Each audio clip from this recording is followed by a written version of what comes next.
नमस्कार। इस चैनल में आप सभी का स्वागत है। आज हम पढ़ेंगे काल। जब हम द्रव्य पढ़ रहे थे, द्रव्य में हमने दो प्रकार के द्रव्य पढ़े थे, कारण द्रव्य और कार्य द्रव्य। कारण द्रव्य 9 प्रकार के थे, उन्हीं 9 द्रव्यों में से एक है काल। सबसे पहले हम देखेंगे काल की निरुक्ति। काल शब्द कला शब्द ककार अकार और ली धातु मिलने से काल शब्द बना है। काल की डेफिनेशन है अतीत आदि ही व्यवहार हेतु काल है।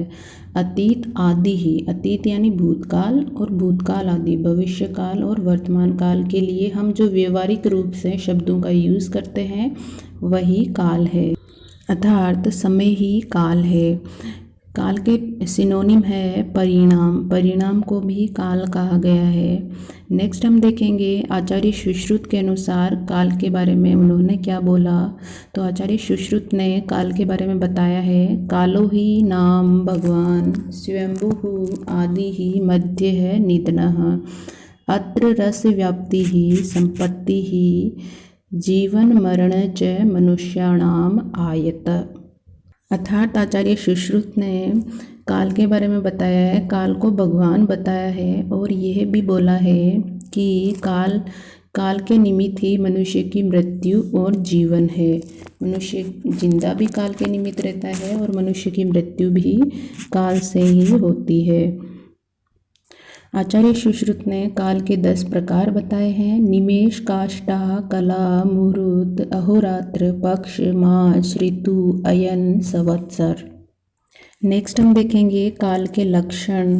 काल के लक्षण आम आदमी जो है हमें पता है 3 ही प्रकार के काल जानता है, सर्दी, गर्मी और वर्षा। लेकिन हमारे आयुर्वेद में 6 प्रकार के काल बताए हैं, 6 प्रकार की ऋतुएं बताई है।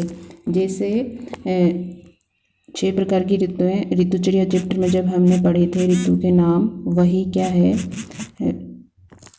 काल है।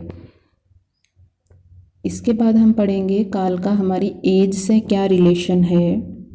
तो हमारी एज और वे से काल का रिलेशन है। अलग अलग अवस्थाएं जैसे बालावस्था, युवावस्था और वृद्धावस्था, यानी कि 1 से 16 तक बालावस्था कहलाती है, 16 से 30 तक युवावस्था कहलाती है और उसके बाद वृद्धावस्था कहलाती है। तो इस तरह से हम देखते हैं काल का वे से पूरा रिलेशन है। दोष धातु मल मूलम ही शरीरम, दोष धातु मल मूल इनको मिला के ही शरीर बोला है।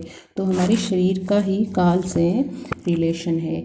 इसके बाद हम देखेंगे काल का दोषों से क्या रिलेशन है, मल से क्या रिलेशन है, धातु से उपधातु से क्या रिलेशन है, सारा देखेंगे हम। तो काल का दोषों से क्या रिलेशन है, जैसे कि हमने ऋतुचर्या पढ़ी थी उस टाइम भी पढ़ा था। अलग अलग सबसे पहले हम देखते हैं काल का हमारी एज से और दोषों से क्या रिलेशन है। तो एज से क्या रिलेशन है देखते हैं। वृद्धावस्था, युवावस्था और बाल्यावस्था, इनके अंदर अलग अलग अवस्थाओं में अलग अलग दोषों की वृद्धि होती है। जैसे बाल्यावस्था में कफ की वृद्धि, युवावस्था में पित्त की और वृद्धावस्था में वात की वृद्धि होती है। इसी तरह से हम अगर दिन के अलग अलग भाग कर लेते हैं तो संध्या काल में वात की वृद्धि होती है, मध्याह्न काल में पित्त की, प्रातः काल में कफ की वृद्धि होती है। इसी तरह से रात के अंदर भी हम देखते हैं अंतिम प्रहर में वात की वृद्धि, मध्यम प्रहर में पित्त की वृद्धि और प्रथम प्रहर में कफ की वृद्धि होती है। इसी तरह से भोजन के संदर्भ में भी हमें देखने को मिलता है कि पाचन के अंत में वात की वृद्धि, भोजन के दौरान पित्त की वृद्धि और पाचन के आरंभ में कफ की वृद्धि होती है। नेक्स्ट हम देखेंगे काल का दोषों से क्या रिलेशन है। तो जब ऋतुचर्या चैप्टर पढ़ते हैं हम तो वहाँ पर भी देखने को मिलता है, और त्रिदोष सिद्धांत जब मैंने पढ़ाया था तब भी बताया था कि अलग अलग ऋतु में वात पित्त कफ का संचय प्रकोप और शमन होता है। जैसे ग्रीष्म वर्षा शरद में क्रमशः वात का संचय प्रकोप शमन होता है और वर्षा शरद हेमंत में क्रमशः पित्त का संचय प्रकोप शमन होता है। इसी तरह से शिशिर बसंत ग्रीष्म में क्रमशः कफ का संचय प्रकोप और प्रशम होता है। नेक्स्ट हम देखेंगे धातुओं का क्या रिलेशन है काल से। तो जब शरीर रचना में पढ़ते हैं वहाँ पे मासानुमासिक वृद्धि आती है, यानी कि गर्भिणी के अंदर बच्चे की कौन से मंथ में कौन सी धातु बनती है। तो वहाँ पे एक श्लोक आता है, गर्भिणी ही तृतीय मासी रस शोणित आदि ही धातवः अभी निवर्तन्ते। अर्थात तृतीय मास में, तृतीय मंथ में, तीसरे मंथ में रस और रक्त धातु बनती है और 5वें महीने में मास शोणित उपचयोः भवति। 5वें महीने के अंदर मांस और रक्त का उपचय होता है, यानी उसकी अधिक वृद्धि होती है। तो इस तरह से देखते हैं हम काल का धातु से भी संबंध देखने को हमें मिलता है। इसी तरह से हम देखेंगे उपधातु और अग्नि का काल से क्या रिलेशन है। तो हम देखते हैं रज आर्तव, यानी कि 12 वर्ष की उम्र में कन्याओं में आर्तव प्रवृत्ति होती है और 50 वर्ष में बंद हो जाते हैं, आर्तव का आना बंद हो जाता है। इसी तरह से अग्नि का संबंध देखेंगे हम। तो जब हमने ऋतुचर्या चैप्टर पढ़ा तो हमने देखा वहाँ पर कि हेमंत ऋतु में अग्नि अच्छी होती है, जबकि वर्षा ऋतु में अग्नि मंद होती है। तो इस तरह से अग्नि से भी काल का संबंध देखने को मिलता है। नेक्स्ट हम देखेंगे काल का आहार से क्या रिलेशन है। जैसे हम भोजन करते हैं तो उसका काल से क्या रिलेशन है। जब हमें भूख लगती है उसी समय हमें भोजन करना चाहिए। इसी तरह से कौन सी ऋतु में, यानी कौन से काल में हमें क्या क्या खाना चाहिए, क्या क्या नहीं खाना चाहिए, कब सोना चाहिए, कब नहीं सोना चाहिए, तो ये भी काल की महत्ता है, जो कि हमने ऋतुचर्या चैप्टर में बहुत अच्छे से पढ़ लिया था। नेक्स्ट हम देखेंगे काल की रोगों के संदर्भ में क्या महत्ता है। तो कई सारे ऐसे रोग होते हैं जो अलग अलग टाइम पे बढ़ते हैं। जैसे पित्तज ज्वर के संदर्भ में बोला है भुक्तस्य है विदाह काल है, यानी कि जब जीर्णांत काल होता है, पाचन समय आता है, उस टाइम पित्तज ज्वर के पेशेंट में बहुत ज़्यादा दाह होगी, जलन होगी। इसी तरह से कफज ज्वर के संदर्भ में आया है भुक्त मात्रे है, यानी खाना खाते ही तुरंत कफज ज्वर बढ़ जाएगा। इसी तरह से वातज ज्वर के संदर्भ में जीर्णांत है, यानी कि भोजन पच जाएगा पूरी तरह से, जब भोजन पच जाएगा उस समय वातज ज्वर बढ़ेगा। इसी तरह से वातज शोथ के बारे में आया है, शोथ बलि ही दिवाहा, दिन के अंदर बढ़ेगी। शोथ यानी सूजन होती है, और वो सूजन जो है पेशेंट के अंदर, अगर वातज शोथ है तो वो दिन में बढ़ेगी और कफज शोथ है तो वो रात्रि में बढ़ेगी। इस तरह से हम देखते हैं अलग अलग रोगों के संदर्भ में काल की उपयोगिता है। अब हम देखेंगे एक स्वस्थ व्यक्ति के अंदर काल की क्या उपयोगिता है।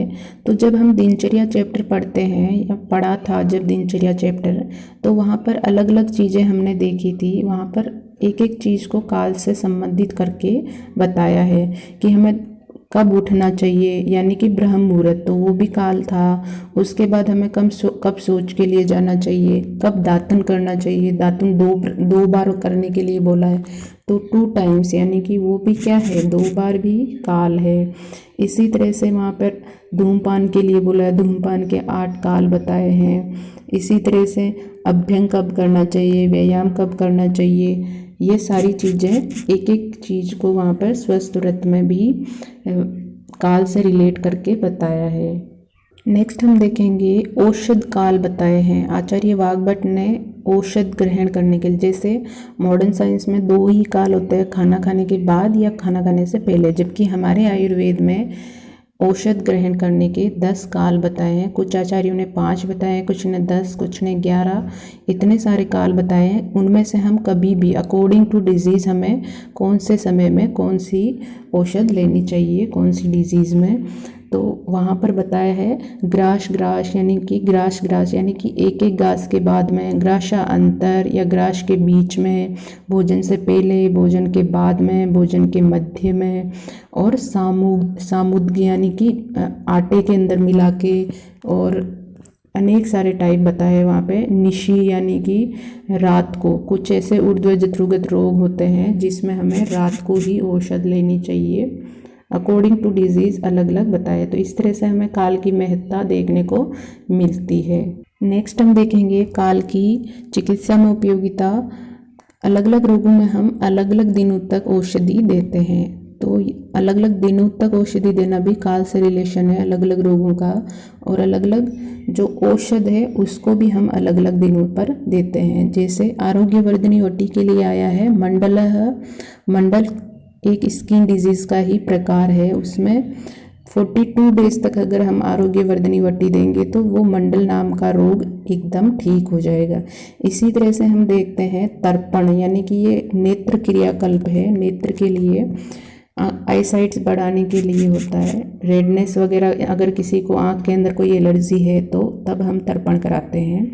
तो वो कब तक कराना चाहिए, तो इसके बारे में भी काल बताया है समय कि 100 से 1000 मात्रा तक हमें कराना चाहिए। इसी तरह से सीरोबस्ती के संदर्भ में भी आया है कि 10, 8, 7 और सहस्त्र यानी 1000, 7 यानी 100 और सहस्त्र यानी 1000 मात्रा तक हमें शीरोबस्ती धारण करानी चाहिए। अलग अलग रोगों के अकॉर्डिंग हमें अलग अलग टाइम तक करानी चाहिए। इसी तरह से शुग्रु अधिलेप के लिए आया 1 मुहूर्त तक रखना चाहिए, लेप को लगा के 1 मुहूर्त यानी 48 मिनट तक रखना चाहिए। वामक द्रव्य पर्याप्ति के लिए आया है कि वामक द्रव्य के लिए 1 मुहूर्त तक वेट करना चाहिए। स्नेह पाचन के लिए आया 8 याम में, 4 याम में या 2 याम में स्नेह का पाचन हो जाता है। इसी तरह से रक्तज गुण की चिकित्सा के लिए बोला है, रक्तज गुण की चिकित्सा 10वें महीने में करनी चाहिए। इस तरह से हमें काल की इम्पोर्टेंस हर एक क्षेत्र में देखने को मिलती है।